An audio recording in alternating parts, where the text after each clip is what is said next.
Okay, so day 26, which means including today, 4 days to go.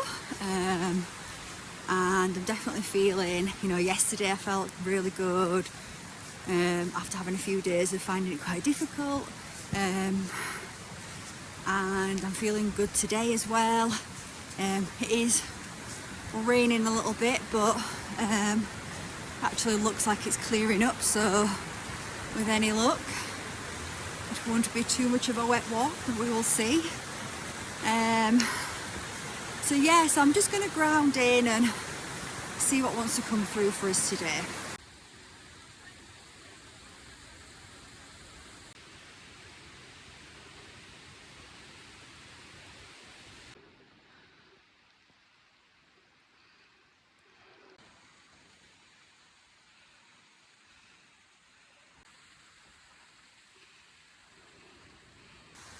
Okay, so what's coming in to talk about today is magic. So I think about, what is magic? Obviously,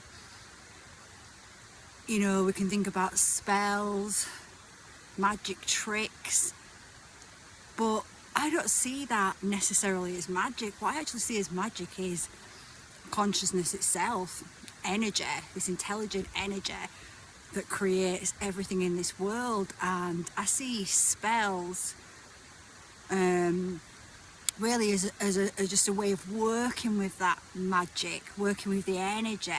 So everything really that we do is magic. I see this whole universe as magic, right? The fact that we're here as spirit, as souls in these bodies, what we've created in creation, in this universe, in other universes, it's that. So I see soul, spirit as magic, and then everything else is what we do with it. That's how I personally have started to really connect to magic. So I don't see it as doing spells, or whilst it is a form of working with magic. So when you speak, you are working with magic, and your words and how powerful that magic is, how powerful it is, depends on your alignment. If your words and energy align with an intention that is light or an intention that is dark, and that becomes powerful, right? So when we are gossiping about someone, let's say, and we're belittling somebody, or we're just judging all of their choices, and we're getting getting into that way of speaking, then we're creating these words and this energy. It's using the magic that is all around us in a dark way, right? And then that's gonna bring back that energy to us, right? In some way, shape or form, and we probably can't connect it. So that is one of the reasons why when you watch TV, again, it's such a big thing, is gossiping and drama, creating overreactions, totally immature reactions to things. It's to create that, to normalize that kind of behavior, because then if you feel like it's normal, you don't realize the impact it's having. So what we say, well, it does matter when our energy and our words align, when it aligns. So I really see magic as the fabric of creation, and then we get a choice. We choose how we use that, how we then bring that magic creation into form, to create the realities that we collectively share and individually in our own lives and in our communities, culture, societies, whatever that is. So that's the first bit that I wanted to come through about magic. So just have a think about, perhaps, I think probably one of the easiest way for us to sort of think is to think about how we speak about ourselves, about other people, where we spend our energy, and know we're using that energy and we're shaping that into either bringing something in that is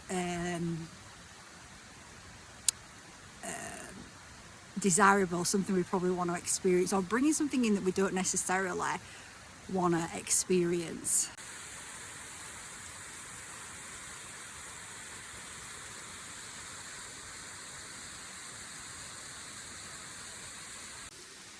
if you considered everything that you do to be magic, then, I think holding that in your awareness helps you to be more intentional with the words you speak, with what you are putting your energy into, right? So, if you are doing a spell, let's say you're doing some candle work, and there's a lot of rituals out there with the full moon, the new moon, writing down intentions, releasing things.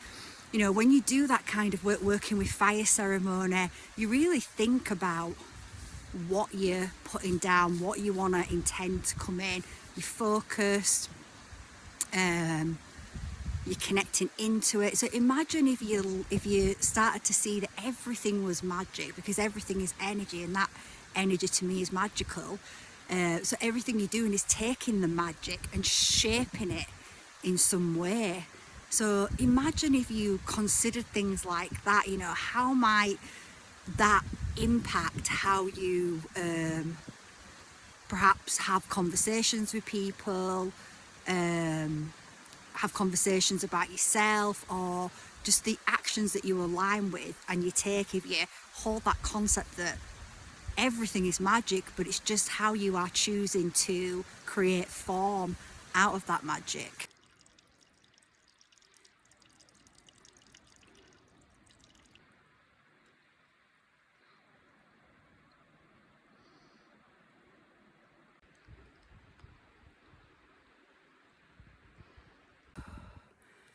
So there's a lot of negativity as well connected to magic, in terms of, like, if you watch the TV and you watch programs and any show that includes magic, there might be a witch in it and she'll always be evil and she'll always be a woman.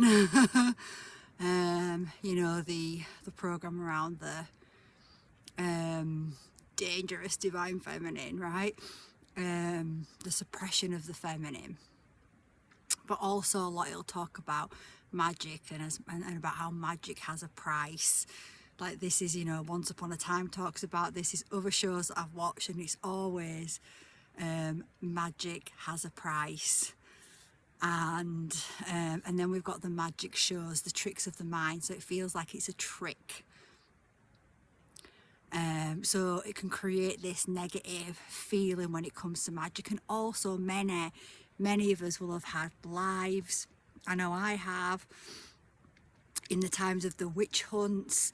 Really we were healers, connected to the land, connected to source, and that had to be, that was the danger to the authority, to the system, right, to the patriarchy. So that had to be suppressed. And so many of us have also got wounds that have to heal from that. So we can fear our own abilities to work with energy, magic. So I just ask, watch, I'm so aware of these things when I watch TV and stuff. And, as I started to wake up more and see programming, subconscious programming, it was like, wow, it's just everywhere. and they'll take something they want to get into your psyche, like magic is bad, stay away from it, you're bad if you're working with magic. Then you'll see it flow through as a theme in many programs. Just like the soul is really ridiculed in most programs, psychics are ridiculed, believing in reincarnation is ridiculed. A lot of this stuff is just ridiculed, right? So you start to really see these programs that we've been having bombarding us since we were children, right? But anyway, back to magic, because like I say, when you really realize what magic truly is, then you can let go of all that. Like I say, it's that, for me personally, I don't see magic as being spell work. I mean, I do, obviously, I think you're doing magic, but I don't see it as being limited. I see more, when I really think about it and contemplate, that this whole universe is magic. Everything about it, how everything has a purpose, how everything connects, how all of our dreams interweave with each other. And you know, it's source energy that creates everything, that runs through everything. That is magic. And then it's how we use that energy to bring it into form. So then I see spell work as a tool, how we use our words, what intentions we set.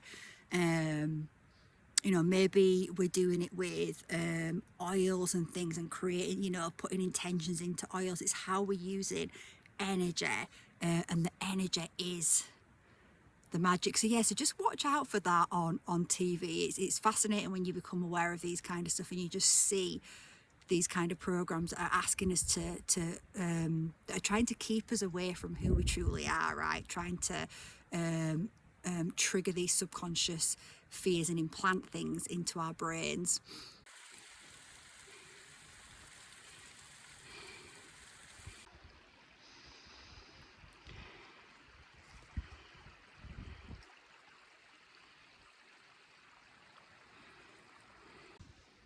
I mean, how magical does this look?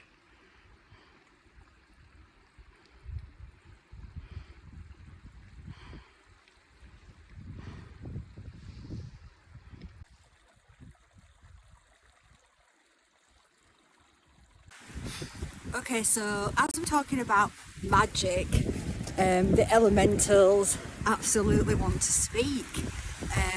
And you know, obviously I'm talking about magic and asking us to see energy as magic, right? See that everything really is magic.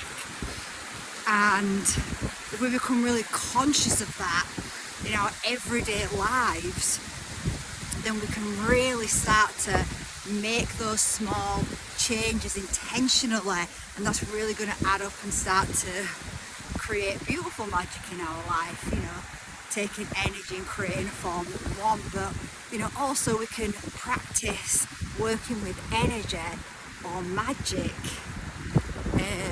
in a more in like a ceremonial type way. But in a way, I guess I'm saying, you know, start making your life more ceremonial, that you just live in ceremony. But it is still good to just carve out time and do really focused energy work.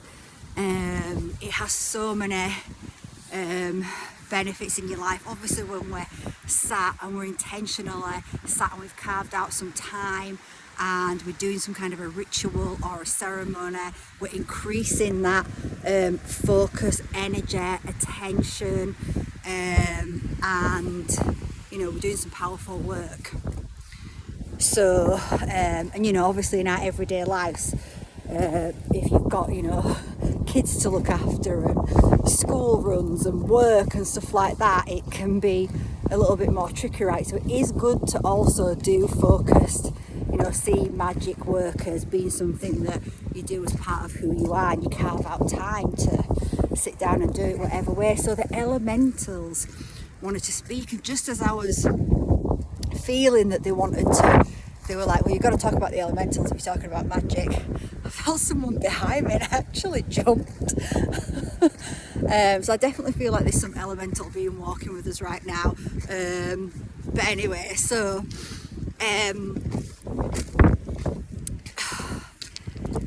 you know, working simply with like the fire, you know, I love working with the fire element. It's so powerful. So you know, the elements are magic, they're energy, they're intelligent, and we can invite them to work with us. So I like to invite them rather than command them. For me, it's more in alignment to invite them to work with me. You know, these are conscious master beings. And I think about myself, if someone commands me to do something, well, I ain't going to do it, right? It's going to get my back up. So for me personally, I like to invite them. I'm working in co-creation with them, in cooperation with them.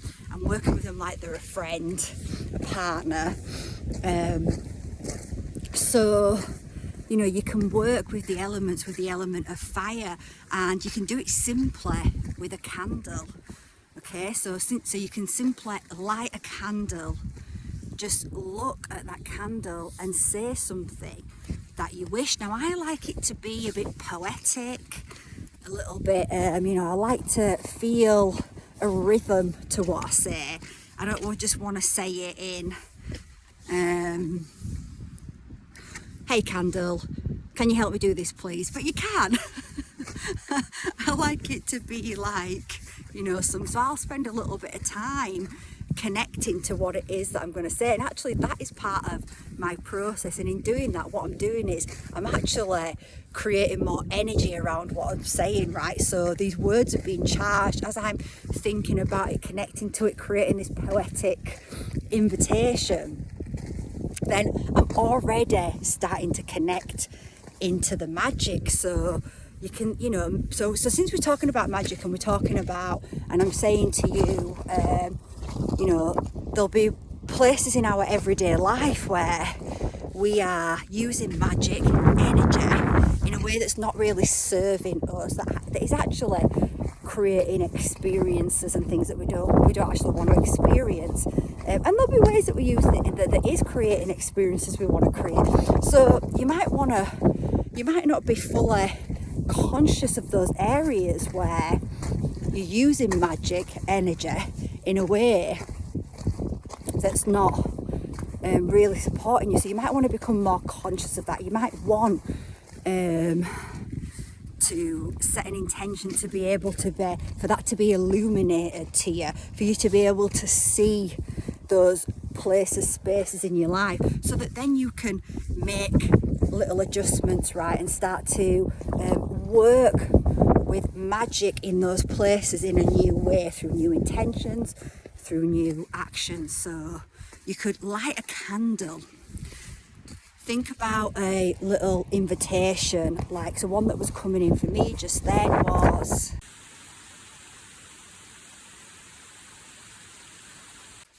through this light I ask to see the ways that magic carries me into a life of disharmony.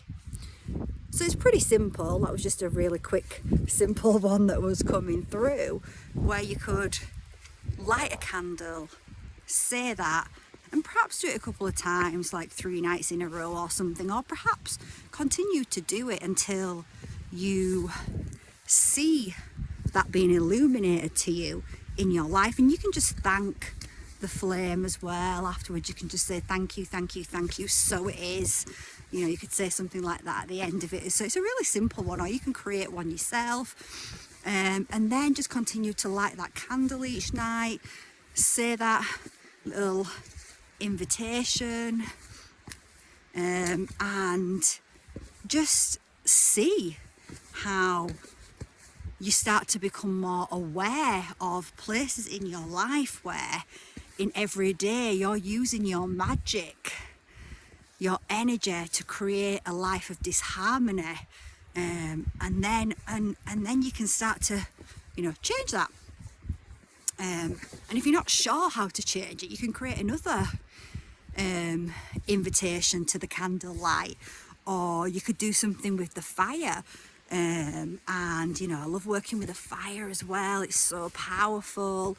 And you can, again, you know, like I say, when I do it, and there is some fire ceremonies I've done in the Saha community, so I'll link a link below to that as I'm just thinking about it now, which is the community that Valentina, Sacred Akashic Healing Arts, runs, and I'm a custodian in that. So there is some fire ceremonies you could connect into there, but you know, you can do it really simply.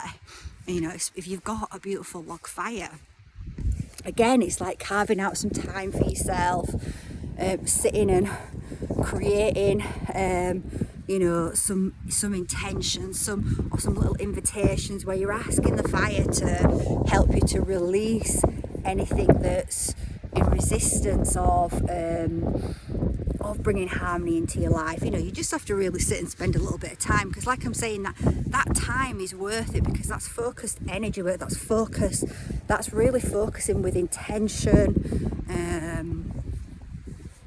and attention, and that becomes very potent. But really we want to be using that as well to highlight. We want to be looking in our everyday life and realizing that you know, perhaps like just something really simple, You know, I think about when I used to work in the corporate world, and I used to drive to work more or less the same way every time, more or less the same time. Perhaps you're doing something right now in your life where it's like an autopilot. You get up, you go to work, you take the exact same route, you do the exact same thing, and that's still energy work, right? So perhaps just do something simple like go a different route, you know, disrupt the pattern, and just see how that brings a different level of awareness in and highlights something for you, and just creates a little bit of movement from that stagnancy that we can get into. There's always a way to change up our routine and just see what happens.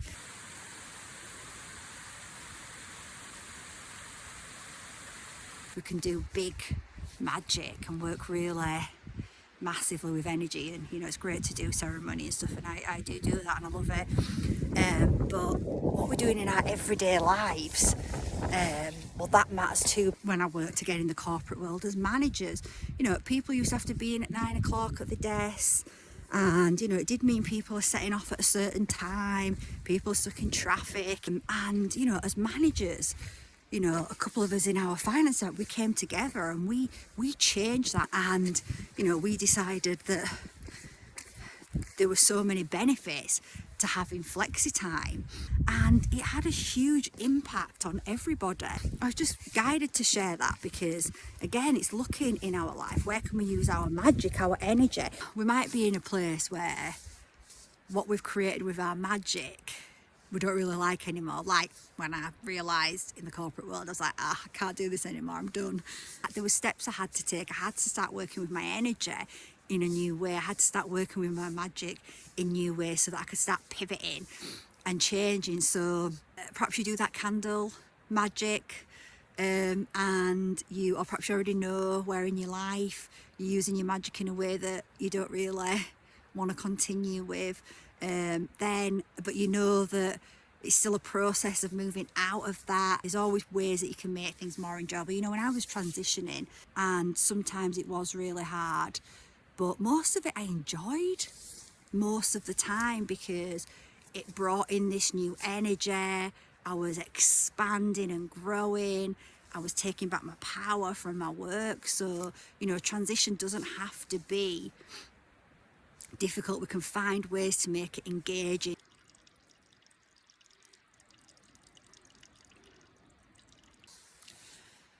So the mist has started to clear now. So I showed you earlier the mist, and I was just thinking, what is this video about? And in a way, it's about demystifying magic. It's about not seeing it as this, like, this thing that comes with a price, right? And this dangerous thing to work with, like, but seeing it as what it really is, it's energy. And yeah, how we work with it, well, that does matter. But actually, when we realise it is energy, and it is, and we're working with it all the time, then we can start to become more conscious and responsible with how we work with it.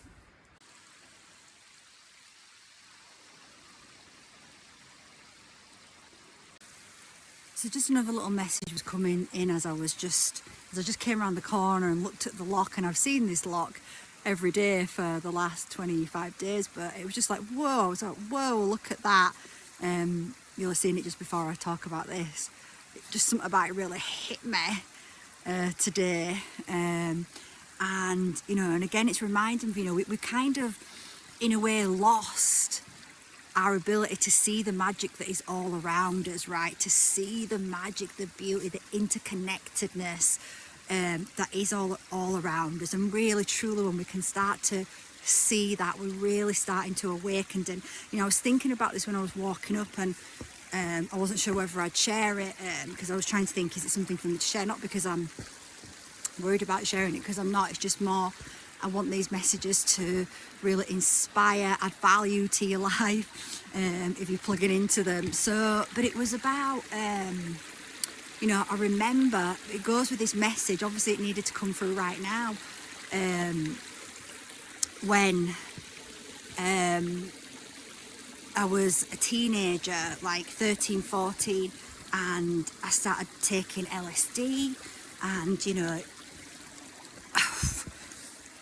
was just around a lot when I was a teenager. I didn't really think twice about it, to be honest. As teenagers, we're looking to escape out of the mundane world that we're kind of experiencing at that point. And what came in was the memory, and I can still see it now, of like, and remember how when I used to take it, I mean, I just took it for a short period of time, but why did I love it so much? What was it? It was because it felt magical to me, because it gave me the ability, it allowed me to see past all of the filters that have been built around me, so I couldn't see the magic in the world that was all around me. Not in its potency, right? It's like the magic had been veiled from my very eyes. I could no longer see what was right in front of me. And when I took LSD, I could see it again. It's like it went through the filters. Colours were just incredible. Everything was energy, and it was vibrating.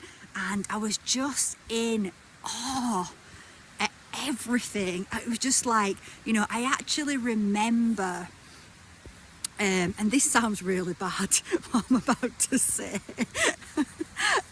So me and my best friend at the time, we were babysitting for her sisters. So she had younger sisters, and we used to babysit. And we took some LSD one night when we were babysitting, and we were tasked with making the sandwiches for school in the morning.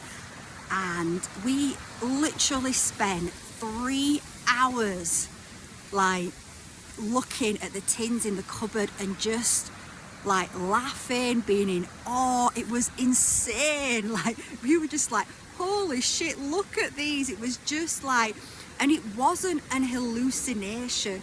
It was a seeing the magic of the world, the fact that we've created this energetic form through energy, and we've designed this incredible place, and we could see the colours, and it was amazing, and it felt so good. Now, I'm not saying, obviously I don't do it anymore, but it kind of just, that was the message. And as I came around, I was like, wow, it was like I was just seeing the magic and the beauty in a new level as I walked around the corner of the lock. So, you know, and part of these times where as we're awakening more and we're healing, we're taking off those filters that have been built around us, that have stopped us from seeing what is right in front of us, as tricked us into seeing other things. You know, I was thinking about this as I was coming in today's, and it obviously goes with today's message, when I was thinking, do people more, you know, believe what they see, or see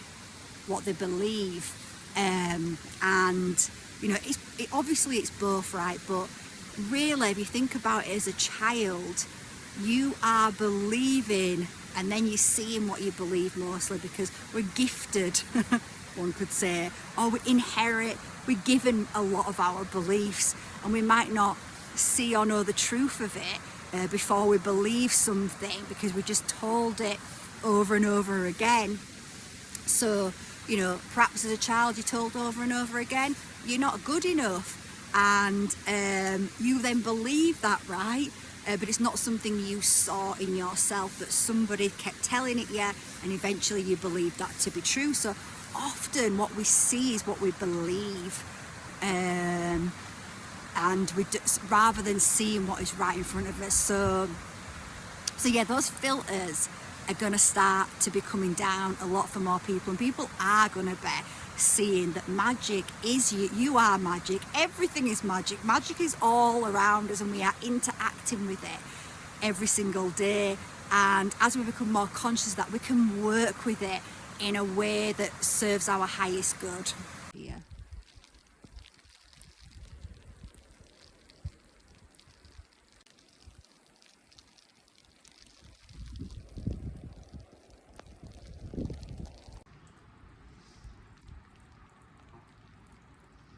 I'm not sure if you can fully see this, but that tree totally looks like it's got legs and walking, and as soon as I turn around it's gonna like walk a few inches.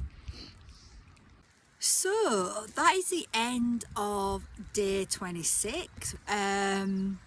And when I think about magic, energy, when I consciousness, creation, when I think about the word magic, when I see the word magic, I feel so excited. It really lights me up at the possibilities of what you can do when you start to consciously work with energy. I hope that through this video though, that you can feel some excitement at the thought of moving more into a magical world, right, where we start feeling magic in our bodies, we start feeling what it truly is that we are and what we've created, and we start seeing more, the veil start coming down, the mist starts clearing, and we start connecting to the magic that is this reality. And I know that part of my soul signature is to definitely help people to connect to that inside of themselves in different ways. So yeah, anyway, I'm going to leave it at that for day 26, and I'll see you on day 27.